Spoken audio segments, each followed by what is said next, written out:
Nous vivons à une époque où le vacarme du mal semble omniprésent. Des guerres sont en cours, et de nouvelles sont annoncées. Les prophéties se réalisent les unes après les autres, comme des cloches annonçant l'arrivée de quelque chose de grand. Tout semble n'être que du bruit, des mots en colère, des idées confuses, des explosions de haine, même des familles qui se disputent. Les mauvaises choses sont bruyantes et irritantes.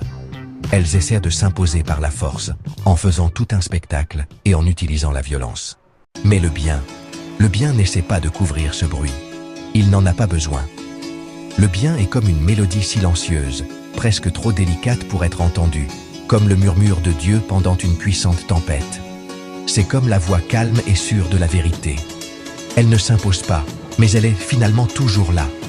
Pendant que tout le mal fait du bruit et s'épuise, le bien demeure, doux comme une mère, avec la patience des saints, et fidèle comme la croix.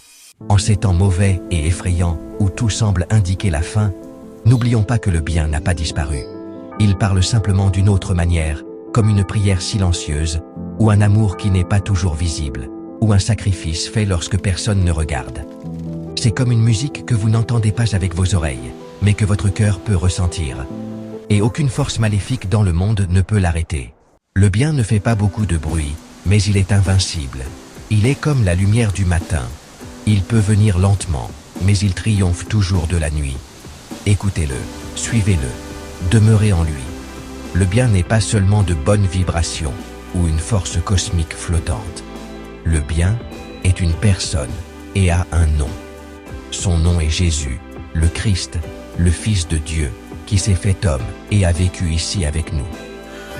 Mais lorsque la bonté de Dieu notre Sauveur et son amour pour les hommes ont été manifestés, il nous a sauvés. Épître à Tite, chapitre 3, versets 4 et 5. C'était le clocher de la Vendée. Veuillez aimer, vous abonner et partager. Adieu, chers guerriers du Seigneur, et que Dieu vous bénisse.